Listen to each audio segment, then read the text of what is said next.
तो कहानी की शुरुआत एक कपल से होती है जो जंगल में पिकनिक के लिए आए हैं। इन लोगों की बातों से हमें पता चलता है कि बेथ को 1 साल पहले कैंसर हुआ था, पर अब वो पूरी तरह रिकवर कर चुकी है।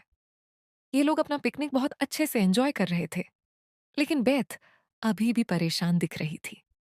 बेथ बार बार जे को कुछ बताने की कोशिश कर रही, पर जे अपनी एंजॉयमेंट पे मग्न होकर ना ही इस चीज को नोटिस करता कि बेथ उदास है, और ना ही इस चीज को नोटिस कर पाता कि बेथ उससे कुछ बताना चाहती है। चलते चलते ये लोग घने जंगलों में आ जाते हैं, और ऐसे ही जंगल की ढलानों पर चढ़ते हुए बेथ गिर जाती है और उसे चोट भी लग जाती है। वो जोर से कहती है, मैं कुछ देर में आती हूँ अपना जख्म साफ करके, और वाटरफॉल के पास बैठकर जोर जोर से रोने लग जाती है। इसी सब के दौरान बेथ नोटिस करती है कि सामने एक मरा हुआ जानवर था, और इसे बहुत ही अजीब तरीके से मारा गया था, और उस जानवर की पूरी खाल उतरी हुई थी। वो डर कर चिल्लाकर जे को यहाँ पर बुला लेती है, पर जे इस मर्तबा भी उसे समझाता है। वैसे ये कौन से डरने की बात है? जंगल है, शिकारी होंगे यहाँ पर, और जरूर ये किसी शिकारी का ही शिकार होगा। खैर, ये लोग अपना पूरा दिन एंजॉय करते हैं, और रात होते ही अपने लिए टैंक लगा लेते हैं। बातें करते हुए इन्हें दोबारा जंगल से गोली चलने की आवाज आती है, और जय उसे कहता है, मैंने कहा था ना कि यहां पर जरूर शिकारी होंगे। बस अब टेंशन मत लो, चलो सोते हैं। आधी रात में बेथ की आंख खुलती है किसी आहट से। उसे लग रहा था कि उसके टेंट के बाहर कोई है। चेक करने के लिए वह बाहर गई, तो करीब तो उसे कोई नहीं दिखा। तो उसने थोड़ा दूर जाकर चेक करने का फैसला किया, और अगले ही सेकंड उसके सामने जॉय भी आ गया। वह हैरान थी कि उससे पहले जॉय यहाँ कैसे पहुंच गया, हालांकि वह तो उसे टेंट में छोड़कर आई थी। जे कहता है, क्या बात कर रही हो तुम? मैं तो पिछले 15 मिनट से टेंट में नहीं हूं। ये सुनकर तो डर के मारे बेथ बहुत ज्यादा घबरा जाती है। उसने खुद देखा था कोई था टेंट के अंदर। ये दोनों भागकर टेंट चेक करने जाते हैं, तो देखते हैं कि अब वहां कोई भी नहीं था, पर इनका टेंट भी फट चुका था। साफ जाहिर था कि यहां पर कोई आया था। इनके टेंट पर जगह जगह ग्रीन कलर का स्टिकी लिक्विड भी लगा हुआ था, जिससे जाहिर हो रहा था कि यहां पर कोई जानवर तो नहीं होगा। यहां पर जरूर कोई ऐसी चीज है जिसके बारे में बेथ और जेई जानते ही नहीं है। एकदम से इन्हें एक बहुत ही डरावनी आवाज सुनाई देती है। ये किसी क्रिएचर की चिल्लाने की आवाज़ें थी। वो घबराकर यहां से भागने लगे, तो पहाड़ों पर भी उन्हें वैसा ही चिपचिपा लिक्विड नजर आया, जैसा ये लोग अपने टेंट पर देखकर आए थे। जिसका मतलब कि वह क्रिएचर जो कोई भी थी, वह यहां करीब ही थी। इसीलिए वह अपना रास्ता बदल लेते हैं और भागते रहते हैं। यहां तक कि सुबह भी हो जाती है, और घने दरख्तों के दरमियान में बेथ को एक साया खड़ा हुआ दिखाई देता है, और वो और भी ज्यादा डर जाती है। जे उसे काम डाउन करता है, और इस दौरान वो लगातार बाहर निकलने का रास्ता ढूंढ रहा था, पर यह जंगल उनके लिए भूल भुलैया बन गया था। उन्हें यहां से बाहर निकलने का कोई रास्ता समझ नहीं आ रहा था। भागने के चक्कर में ये लोग एक ऐसी जगह पहुंच भी जाते हैं जहां पर वह खौफनाक साया बैत के सामने आ जाता है। बैत उसकी पूरी बॉडी नहीं देख पाई थी, पर उसकी आंखें और सर देख पाई थी। वो अपनी आंखों के जरिए बेथ को पोजेस करना चाह रहा था, पर जे ने आके बेथ का ध्यान भटका दिया, और वह उसे लेकर दोबारा भागने लगा। भागते हुए बेथ उसे कहती है, मैं तुम्हें कुछ बताना चाहती हूँ। पर जे अब भी उसकी कोई बात नहीं सुनता। थोड़ा ही आगे बढ़ने पर जे का पांव एक ट्रैप में फंसकर वह गिर जाता है। ये ट्रैप किसी इंसान का लगाया हुआ लग रहा था, लेकिन जो भी था, इसकी वजह से जे अच्छा खासा जख्मी हुआ था। जे की खराब हालत को देखते हुए बेथ उसके लिए पानी लाने का डिसाइड करती है, लेकिन आसपास पानी का उसे कोई झरना नजर नहीं आता। और फाइनली एक कुआं नजर आने पर वो फौरन उसकी तरफ बढ़ जाती है। पर कुएं के अंदर पानी नहीं था, बल्कि बहुत सारे इंसान और जानवरों की लाशें थीं। ये देखकर वो डर गई, और समझ भी गई कि यह उसी शैतान का ठिकाना है जिससे वह भाग रहे हैं। डरकर चिल्लाते हुए बेथ यहां से भागने की कोशिश करती है, तो दरख्तों से बनाए गए एक जाल के अंदर फंस जाती है, और अब वो साया भी बेथ के सामने आ जाता है उसे मारने के लिए। पर इससे पहले कि वो उसे मार पाता, बेथ को कोई बचा लेता है। वो बेथ को उसी रास्ते पर ले आता है जहां पर पहले जे भी था, और फिर जे को अपने कंधे पर डालते हुए वो दोनों को अपने घर ले आता है और अपना नाम इन दोनों को क्वीन बताता है। वो बताता है कि बेथ ने अब भी जिस क्रिएचर का सामना किया है उसका नाम विंडीगो है। बहुत से जानवरों और इंसानों का शिकार कर चुका है वह, और मैं उसका शिकार करने के लिए यहां पर आया हूं। विंडीगो का नाम सुनकर जेपी डर गया था। विंडीगो की बहुत सी कहानियां उसने भी सुन रखी थी, और वह बेत को बताता है कि यह जंगल में खोए हुए इंसानों को ही अपना शिकार बनाता है। मैंने बहुत सी इसके बारे में कहानियां सुनी थी, पर मुझे लगता था कि यह सब बातें झूठ होंगी। पर अब लगता है कि हम उसका शिकार बन चुकी हैं। जे की हालत भी बिगड़ती जा रही थी बहुत ज्यादा। बैथ क्वीन से कहती है, प्लीज आप हमें यहां से बाहर जाने का रास्ता बता दें। अगर जे को ट्रीटमेंट नहीं मिला तो वह मर जाएगा।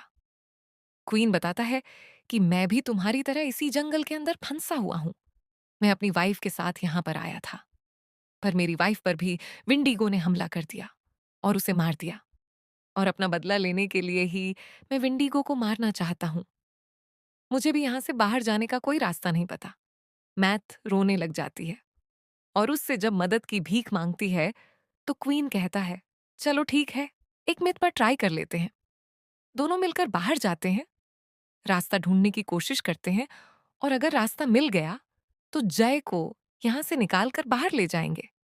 ये दोनों अब रास्ता ढूंढने के लिए बाहर चले जाते हैं, और एकदम से बेथ देखती है कि क्वीन उसके पीछे से ही गायब हो गया था। वो बहुत ज्यादा घबरा गई, और तभी उसके इर्द गिर्द वो काला साया धुएं की तरह मंडलाने लगा। बेथ बहुत ज्यादा डर गई, और फिर उसे गोली चलने की आवाज सुनाई दी।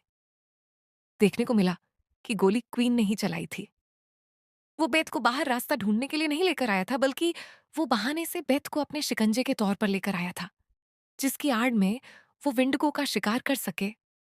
पर विंडीगो इस गोली से नहीं मरता, और क्वीन बेथ का हाथ पकड़कर भागने लग जाता है और उसे कहता है, ये गोली उस तय को बस कुछ ही देर के लिए दूर रखेगी, और इतने में ही हमें अपने घर वापस जाना होगा। बेथ को यह जानकर बहुत दुख हुआ कि क्वीन ने उसे धोखा दिया था। खैर, यह लोग घर वापस आ जाते हैं, और आते ही बेथ देखती है कि जे दर्द में तड़प रहा था। उसकी हालत और भी बिगड़ चुकी थी, और वह अब क्वीन से कहती है, तुमने पहले जो कुछ मेरे साथ किया, मैं तुम्हें उसके लिए माफ करती हूं, लेकिन इस शर्त पे कि तुम्हें दोबारा मेरे साथ बाहर जाना होगा और जंगल से बाहर निकलने का रास्ता ढूंढना होगा। पर क्वीन कहता है, पागल हो गई हो, मैं तुम दोनों को यहां से कहीं नहीं जाने दूंगा। ये बात सुनकर बेथ को गुस्सा आ जाता है, और वह पूछती है, आखिर तुम मुझसे चाहते क्या हो? क्वीन कहता है, मैं तुम्हें ही चाहता हूं। मैंने देखा है, विंडी को जिस भी इंसान को देखता है उसे मार देता है, लेकिन उसने तुम्हें नहीं मारा, क्योंकि उसे कुछ बॉडीज ऐसी भी चाहिए होती हैं जिसके ऊपर वह अपना पूरा कब्जा जमा सके, और कब्जा जमाने के लिए उसे कमजोर बॉडीज चाहिए होती है।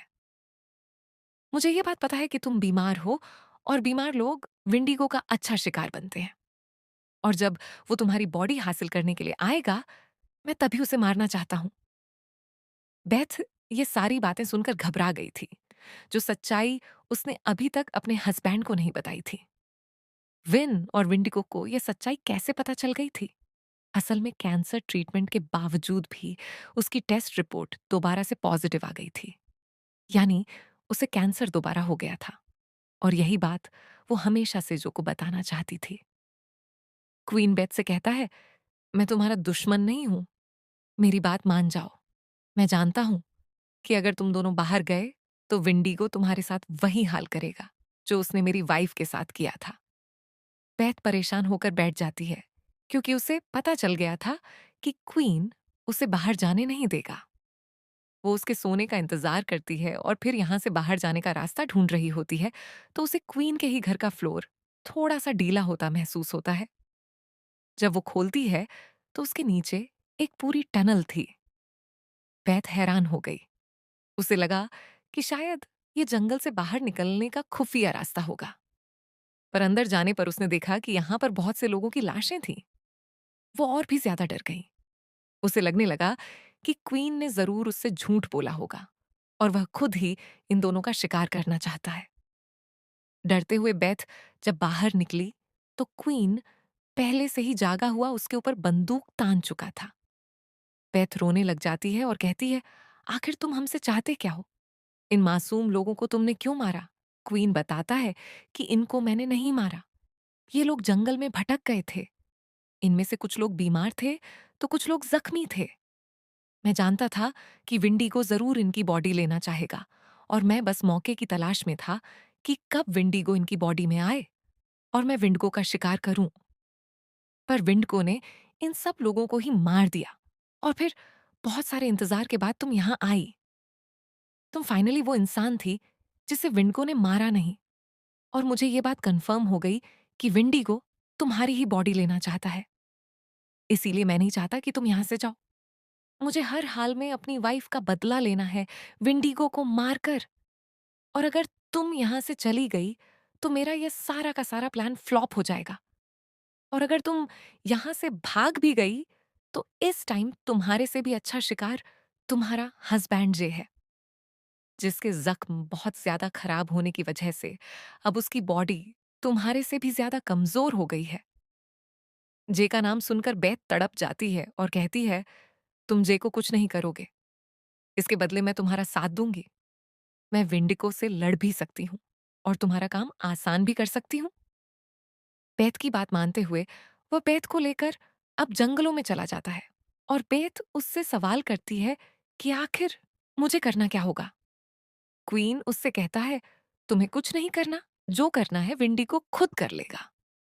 बस तुम्हें उसकी आंखों में नहीं देखना। अगर तुमने उसकी आंखों में देख लिया तो फिर वह तुम्हारी आंखों के जरिए तुम्हारी बॉडी में आ जाएगा और मजबूरन उसे मारने के साथ साथ मुझे तुम्हें भी मारना पड़ेगा। क्वीन के प्लान के मुताबिक जल्द ही विंडेगो काला धुआं बनकर यहां आ भी जाता है। लेकिन कहानी में एक ट्विस्ट लेकर वो बेथ की बॉडी में आने के बजाय क्वीन की ही बॉडी में आने लगता है, क्योंकि क्वीन ने आज उसकी आंखों में देख लिया था। बेथ को लगा था कि अब विंडगो क्वीन के अंदर आ गया है, इसीलिए वो क्वीन को चाकू से मार देते हैं। पर असल में ये भी विंडिगो की बस एक चाल थी बेथ को भटकाने के लिए।